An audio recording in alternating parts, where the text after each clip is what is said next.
ಆತ್ಮೀಯ ಬಂಧುಗಳೇ, ಶ್ರೀಮದ್ ಭಾಗವತಂ ಸ್ಕಂದ 3 ಅಧ್ಯಾಯ 4 ವಿದುರ ಮೈತ್ರೇಯರ ಸಮಾಗಮ. ಇದರಿಂದ ಇವತ್ತು 29ನೇ ಶ್ಲೋಕವನ್ನ ತಿಳ್ಕೊಳ್ಳೋಣ. ಶ್ಲೋಕ 29. ಶ್ರೀ ಶುಕ ಉವಾಚ ಬ್ರಹ್ಮ ಶಾಪಾಪದೇಶೇನ ಕಾಲೇನ ಮೋಘವಾಂಛಿತಃ ಸಂಹೃತ್ಯ ಸ್ವಕುಲಂ ಸ್ಫೀತಂ ತ್ಯಕ್ಷನ್ ದೇಹಮಂಚಿಂತಯತ್. ಅನುವಾದ. ಶುಕಮುನಿಗಳು ಉತ್ತರಿಸಿದರು, ನನ್ನ ಪ್ರಿಯ ರಾಜನೇ, ಬ್ರಾಹ್ಮಣರ ಶಾಪವು ನೆಪ ಮಾತ್ರಕ್ಕೆ ಅಷ್ಟೇ, ಆದರೆ ಶ್ರೀಕೃಷ್ಣನ ಪರಮ ಅಪೇಕ್ಷೆಯೇ ನೈಜ ಸಂಗತಿಯಾಗಿತ್ತು. ಬಹು ಸಂಖ್ಯಾತರಾಗಿದ್ದ ಕುಟುಂಬದ ಸದಸ್ಯರನ್ನು ಕಳುಹಿಸಿದ ನಂತರ ತಾನು ಭೂಮುಖದಿಂದ ಅದೃಶ್ಯನಾಗಬೇಕೆಂದು ಅವನು ಅಪೇಕ್ಷಿಸಿದನು. ಅವನು ತನ್ನಲ್ಲಿಯೇ ಹೀಗೆ ಯೋಚಿಸಿದನು. ಇದು ಶ್ಲೋಕ ಮತ್ತೆ ಅದರ ಅನುವಾದ. ಈಗ ಭಾವಾರ್ಥದ ಮೂಲಕ ನಾವು ಇದರ ಅರ್ಥವನ್ನು ತಿಳ್ಕೊಳ್ಳೋದಕ್ಕೆ ಪ್ರಯತ್ನ ಮಾಡೋಣ. ಓದ ಭಾಗದಲ್ಲಿ ನಾವೇನು ತಿಳ್ಕೊಂಡ್ವಿ? ಶುಕಮುನಿಗಳು ಹೇಳ್ತಾರೆ, ಉದ್ಧವ ಮತ್ತೆ ವಿದುರ ಇಬ್ಬರೂ ಕೂಡ ಯಮುನಾ ನದಿ ತೀರದಲ್ಲಿ ದಿವ್ಯ ನಾಮ, ಕೀರ್ತಿ, ಗುಣಗಳು ಇದನ್ನೆಲ್ಲ ಚರ್ಚೆ ಮಾಡ್ತಾ ಮಾಡ್ತಾ ಮಾಡ್ತಾ ಆಮೇಲೆ ಉದ್ಧವ ಮಹಾಸಂಕಟದಲ್ಲಿ ಮುಳುಗೋಗ್ತಾನೆ. ಆ ರಾತ್ರಿ ಒಂದು ಕ್ಷಣದ ಹಾಗೆ ಕಳೆಯುತ್ತೆ. ನಂತರ ಅವನು ಹೊರಟು ಹೋಗ್ತಾನೆ. ಅದಕ್ಕೆ ರಾಜ ಇಲ್ಲಿ ಪ್ರಶ್ನೆ ಮಾಡ್ತಾನೆ ಶುಕಮುನಿಗಳಿಗೆ, 3 ಲೋಕಗಳ ಪ್ರಭುವಾದಂಥ ಶ್ರೀಕೃಷ್ಣನ ಲೀಲೆ ಕೂಡ ಅಂತ್ಯ ಆಗೋಗುತ್ತೆ. ಮತ್ತೆ ವೃಷ್ಣಿ ವಂಶದವರು, ಭೋಜ ವಂಶದವರು ಎಲ್ಲರೂ ಕೂಡ ಕಣ್ಮರೆ ಆಗ್ತಾರಲ್ಲ, ಉದ್ಧವ ಮಾತ್ರ ಯಾಕೆ ಉಳ್ಕೊಳ್ತಾನೆ, ಅವನು ಯಾಕೆ ಹೋಗಲಿಲ್ಲ ಅಂತಂದ್ಬಿಟ್ಟು ಇಲ್ಲಿ ಪ್ರಶ್ನೆ ಮಾಡ್ತಾ ಇದ್ದಾನೆ. ಈಗ ಶುಕಮುನಿಗಳು ಅದಕ್ಕೆ ಏನು ಉತ್ತರ ಕೊಡ್ತಾರೆ ಅಂತ ತಿಳ್ಕೊಳ್ಳೋಣ. ಶುಕಮುನಿಗಳು ಹೇಳ್ತಾರೆ, ನನ್ನ ಪ್ರೀತಿಯ ರಾಜನೇ, ಬ್ರಾಹ್ಮಣರ ಶಾಪ ಇದೆಯಲ್ಲ ಅಂತಂದರೆ ಆ ವಂಶದವರೆಲ್ಲ ನಾಶ ಆಗೋಗ್ಲಿ ಅಂತಂದ್ಬಿಟ್ಟು ಬ್ರಾಹ್ಮಣ ಶಾಪ ಕೊಟ್ಟಿರ್ತಾನಲ್ಲ, ಅದು ಬರೀ ನೆಪಕ್ಕೆ ಮಾತ್ರ ಅಷ್ಟೇನೆ. ಆದರೆ ಶ್ರೀಕೃಷ್ಣನ ಪರಮ ಅಪೇಕ್ಷೆ ಅಂದರೆ ಅವನಲ್ಲಿ ಇಷ್ಟಪಟ್ಟಿದ್ದ ಅಲ್ವಾ, ಅದು ನಿಜವಾದ ಸಂಗತಿ. ಅಲ್ಲಿ ಕೃಷ್ಣ ಇಷ್ಟಪಟ್ಟಿಲ್ಲ ಅಂತಂದಿದ್ರೆ ಈ ಕೆಲಸ ನಡೀತಾನೆ ಇರಲಿಲ್ಲ. ಅದು ಬರೀ ನೆಪಕ್ಕೆ ಮಾತ್ರ, ಅಂದರೆ ಈ ಲೋಕದಲ್ಲಿ ಕಾಣಿಸ್ಬೇಕಲ್ವಾ, ಯಾಕೆ ಅವರೆಲ್ಲ ಹಾಳಾದರು, ನಾಶ ಆದರು, ಅಥವಾ ಒಬ್ರಿಗೊಬ್ರು ಹೊಡೆದಾಡ್ಕೊಂಡು ಸತ್ರು ಅಂತಂದ್ಬಿಟ್ಟು ಆ ಒಂದು ಕಾರಣಕ್ಕೆ ಅದು ನಡೆದಿರುವಂಥದ್ದು. ನೋಡಿ, ಎಲ್ಲ ಕಾರಣಗಳ ಹಿಂದೆ ಭಗವಂತನ ಕೈವಾಡ ಇರುತ್ತೆ. ಅದನ್ನು ನಾವು ಚೆನ್ನಾಗಿ ನೆನಪಲ್ಲಿ ಇಟ್ಕೊಂಡಿರಬೇಕು. ಸೊ ಇಲ್ಲಿ ಬಹುಸಂಖ್ಯಾತರಾಗಿದ್ದಂತಹ ಕುಟುಂಬದ ಸದಸ್ಯರನ್ನೆಲ್ಲ ಕಳಿಸಿದ ಮೇಲೆ ನಾನು ಈ ಭೂಮುಖದಿಂದ ಅದೃಶ್ಯನಾಗಬೇಕು ಅಂತ ಅವನು ಇಷ್ಟಪಟ್ಟಿರ್ತಾನೆ. ಮತ್ತು ಅವನು ತನ್ನಲ್ಲೇ ತಾನು ಹೀಗೆ ಯೋಚನೆ ಮಾಡಿ ಇಟ್ಕೊಂಡಿರ್ತಾನೆ. ಈಗ ಭಾವಾರ್ಥದಲ್ಲಿ ಗುರುಗಳೇನು ಹೇಳಿದ್ದಾರೆ ಅಂತ ತಿಳ್ಕೊಳ್ಳೋಣ. ಈ ಶ್ಲೋಕದಲ್ಲಿರುವ ತ್ಯಕ್ಷನ್ ಎಂಬ ಪದವು ಪ್ರಭು ಶ್ರೀಕೃಷ್ಣನ ದೇಹತ್ಯಾಗ ಸಂಬಂಧದಲ್ಲಿ ಬಹು ಅರ್ಥವತ್ತಾಗಿದೆ. ಅವನು ಅಸ್ತಿತ್ವ, ಜ್ಞಾನ ಮತ್ತು ಆನಂದಗಳ ಶಾಶ್ವತ ರೂಪನಾದುದರಿಂದ ಅವನ ದೇಹ ಮತ್ತು ಆತ್ಮಗಳೆರಡೂ ಅಭಿನ್ನವಾಗಿವೆ. ಆದ ಕಾರಣ ಅವನು ದೇಹತ್ಯಾಗ ಮಾಡಿ ಅನಂತರ ಜಗತ್ತಿನ ದೃಷ್ಟಿಯಿಂದ ಮರೆಯಾಗಲು ಹೇಗೆ ಸಾಧ್ಯವಾದೀತು? ಶ್ರೀಕೃಷ್ಣನ ರಹಸ್ಯಮಯ ಅದೃಶ್ಯದ ಬಗೆಗೆ ಭಕ್ತರಲ್ಲದವರು ಅಥವಾ ಮಾಯಾವಾದಿಗಳಲ್ಲಿ ದೊಡ್ಡ ವಿವಾದವಿದೆ. ಮಂದಮತಿಗಳಾದ ಆ ಮನುಷ್ಯರ ಸಂಶಯಗಳನ್ನು ಶ್ರೀಲ ಜೀವ ಗೋಸ್ವಾಮಿಯವರು ತಮ್ಮ ಕೃಷ್ಣ ಸಂಬಂಧದಲ್ಲಿ ಬಹು ವಿಸ್ತಾರವಾಗಿ ಪರಿಹರಿಸುತ್ತಾರೆ. ಇಲ್ಲಿ ಏನು ಹೇಳ್ತಾ ಇದ್ದಾರೆ ಅಂತಂದರೆ, ಈ ಶ್ಲೋಕದಲ್ಲಿ ತ್ಯಕ್ಷನ್ ಅನ್ನುವಂಥ ಪದ ಇದೆಯಲ್ಲ, ಇದು ಆ ಭಗವಂತನಾದ ಶ್ರೀಕೃಷ್ಣನ ದೇಹವನ್ನು ತ್ಯಾಗ ಮಾಡುವಂಥ ಸಂಬಂಧದಲ್ಲಿ ಅದು ಅರ್ಥವತ್ತಾಗಿದೆ ಅಂತ ಹೇಳಿದ್ದಾರೆ. ಅಂದರೆ ಅದನ್ನು ಹೇಳುವಂಥ ಸಮಯದಲ್ಲಿ ಅದು ಅರ್ಥ ಚೆನ್ನಾಗಿ ಬರುತ್ತೆ. ಅವನು ಅಸ್ತಿತ್ವ, ಜ್ಞಾನ ಮತ್ತು ಆನಂದಗಳ ಶಾಶ್ವತ ರೂಪ, ಅಂದರೆ ಸಚ್ಚಿತ್ ಆನಂದ ಅಂತ ಹೇಳ್ತೀವಲ್ವಾ, ಅದರ ರೂಪನಾಗಿರೋದ್ರಿಂದ ಅವನ ದೇಹ ಮತ್ತು ಆತ್ಮ ಎರಡೂ ಅಭಿನ್ನ. ಈಗ ನಮಗೆ ಹೇಗೆ ದೇಹ ಮತ್ತು ಆತ್ಮ ಸಪ್ರೇಟ್ ಅಲ್ವಾ, ಆದರೆ ಭಗವಂತನಿಗೆ ಹಾಗಲ್ಲ, ದೇಹ ಮತ್ತು ಆತ್ಮ ಎರಡೂ ಕೂಡ ಅಭಿನ್ನ. ಅದಕ್ಕೆ ಅವನು ದೇಹತ್ಯಾಗ ಮಾಡಿ ಆಮೇಲೆ ಜಗತ್ತಿನ ದೃಷ್ಟಿಯಿಂದ ಮರೆಯಾಗೋದಕ್ಕೆ ಹೇಗೆ ಸಾಧ್ಯ? ಇವಾಗ ಇಬ್ಬರು ಅಭಿನ್ನ ಅಂತಂದಮೇಲೆ ದೇಹವನ್ನು ತ್ಯಾಗ ಮಾಡಿ ಜಗತ್ತಿನ ದೃಷ್ಟಿಯಿಂದ ಅವನು ಮರೆಯಾಗೋದಕ್ಕೆ ನಂತರ ಅವನು ಅದು ಮರೆಯಾಗ್ತಾನೆ ಅಂತ ಹೇಳ್ತಾರಲ್ಲ, ಅದು ಹೇಗೆ ಸಾಧ್ಯ ಅಂತಂದ್ಬಿಟ್ಟು ಹೇಳ್ತಾ ಇದ್ದಾರೆ. ಸೊ ಈ ಒಂದು ಕೃಷ್ಣನ ರಹಸ್ಯ ಇದೆಯಲ್ಲ, ಅಂದರೆ ಅದೃಶ್ಯವಾದಂತಹ ಒಂದು ರಹಸ್ಯದ ಬಗ್ಗೆ ಭಕ್ತರು ಯಾರಾಗಿರೋದಿಲ್ವೋ ಅಭಕ್ತರು ಅಂತ ಹೇಳ್ತೀವಲ್ಲ, ಅವರು ಮಾಯಾವಾದಿಗಳು, ಇವರಲ್ಲೆಲ್ಲ ದೊಡ್ಡ ವಿವಾದನೇ ನಡೆಯುತ್ತೆ.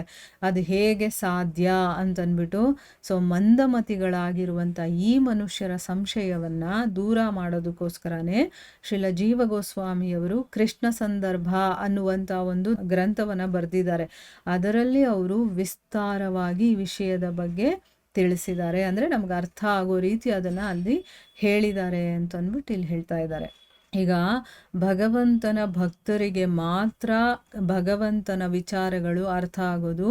ಅದಕ್ಕೆ ಅಂಥ ಭಕ್ತರು ಬರೆದಿರುವಂಥ ವ್ಯಾಖ್ಯಾನ ಆಗಿರ್ಬೋದು, ಟಿಪ್ಪಣಿಗಳಾಗಿರ್ಬೋದು, ಅಥವಾ ಭಾವಾರ್ಥಗಳಾಗಿರಬಹುದು, ಅಥವಾ ಗ್ರಂಥಗಳಾಗಿರ್ಬೋದು, ಅಂಥದ್ದನ್ನು ಓದಬೇಕು ನಾವು. ಸಾಮಾನ್ಯರು ಬರೆದಿರೋದಕ್ಕಿಂತ ಭಗವಂತನ ಭಕ್ತರು ಇರ್ತಾರಲ್ಲ, ಅವರು ಬರೆದಿರುವಂತಹ ಪುಸ್ತಕಗಳಾಗಿರ್ಬೋದು, ಗ್ರಂಥಗಳಾಗಿರ್ಬೋದು, ಅದನ್ನು ಓದಿದಾಗ ನಮಗೆ ಚೆನ್ನಾಗಿ ಅರ್ಥ ಆಗುತ್ತೆ.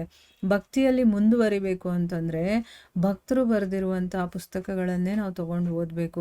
ಆಗಲೇ ನಮ್ಗೆ ಅದು ಅರ್ಥ ಆಗೋದು. ಮತ್ತು ಭಕ್ತಿಯಲ್ಲಿ ನಾವು ಕೂಡ ಮುಂದೆ ಹೋಗೋದಕ್ಕೆ ಅಥವಾ ಉನ್ನತ ಮಟ್ಟಕ್ಕೆ ಏರೋದಕ್ಕೆ ಸಾಧ್ಯ ಆಗುತ್ತೆ.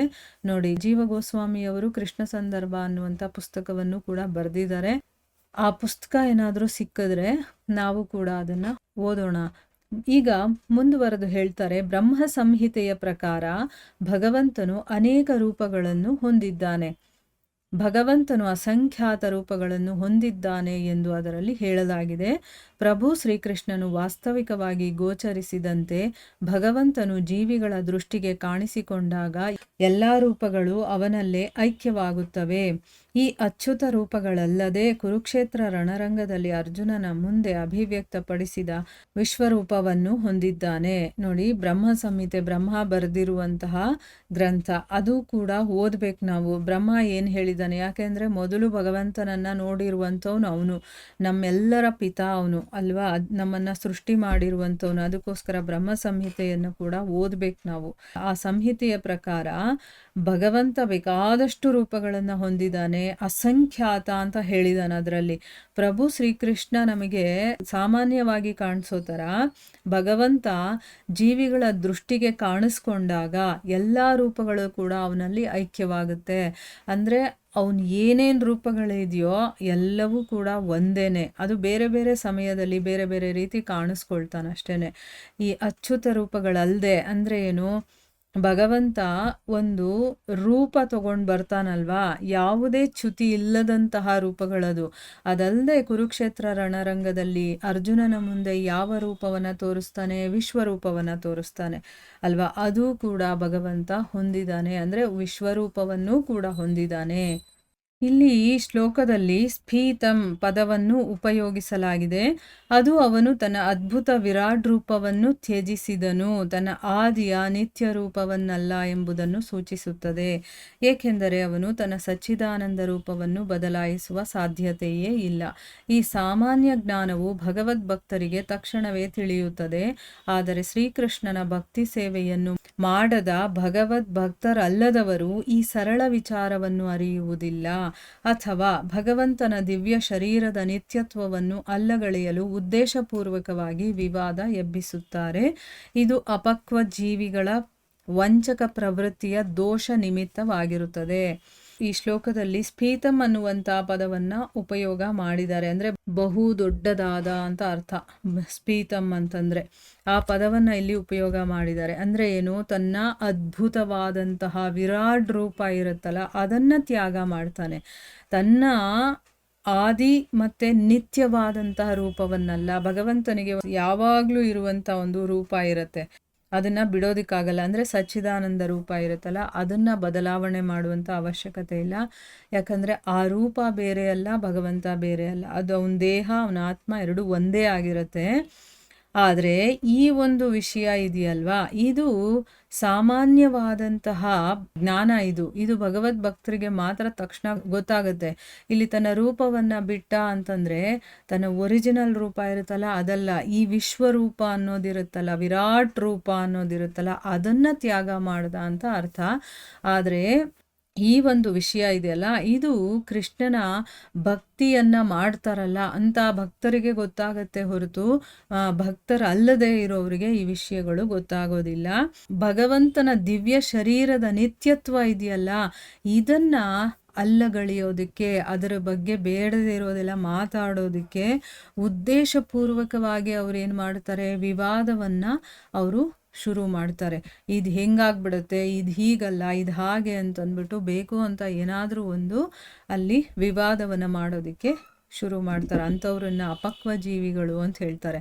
ಅಂದರೆ ಅವರಿಗೆ ವಂಚಕ ಪ್ರವೃತ್ತಿ ಇರುತ್ತೆ. ಆ ದೋಷದ ನಿಮಿತ್ತವಾಗಿಯೇ ಅವರು ಈ ರೀತಿ ಎಲ್ಲ ಮಾತಾಡ್ತಾ ಇರ್ತಾರೆ. ಭಗವಂತನ ವಿಚಾರವಾಗಿ ಗೊತ್ತಿಲ್ಲ ಅಂತಂದರೆ ಸುಮ್ಮನೆ ಇರಬೇಕು. ಆದರೆ ಅವರು ಭಗವಂತನನ್ನೇ ಒಪ್ಪೋದಿಲ್ವಲ್ಲ, ಭಗವಂತ ಇದ್ದಾನೆ ಅನ್ನೋದನ್ನೇ ಒಪ್ಕೊಳ್ಳಲ್ಲ ಅಂತಂದಮೇಲೆ ಅವನ ಬಗ್ಗೆ ಇರುವಂಥ ವಿಚಾರಗಳನ್ನು ಅವ್ರು ಎಲ್ಲಿ ಒಪ್ಕೊಳ್ತಾರೆ? ಇಲ್ಲ. ಅದಕ್ಕೋಸ್ಕರ ಏನು ಮಾಡ್ತಾರೆ, ಬೇಡದೇ ಇರುವಂಥ ವಿವಾದಗಳನ್ನೆಲ್ಲ ಅವರು ಮಾಡೋದಕ್ಕೆ ಶುರು ಮಾಡ್ತಾರೆ ಅನ್ನೋದು ಇದರ ಅರ್ಥ. ಇದರ ಮುಂದುವರೆದ ಭಾಗ ಇನ್ನೂ ಇದೆ, ಅದನ್ನು ನಾವು ಮುಂದಿನ ಭಾಗದಲ್ಲಿ ತಿಳ್ಕೊಳ್ಳೋಣ. ಹರೇ ಕೃಷ್ಣ.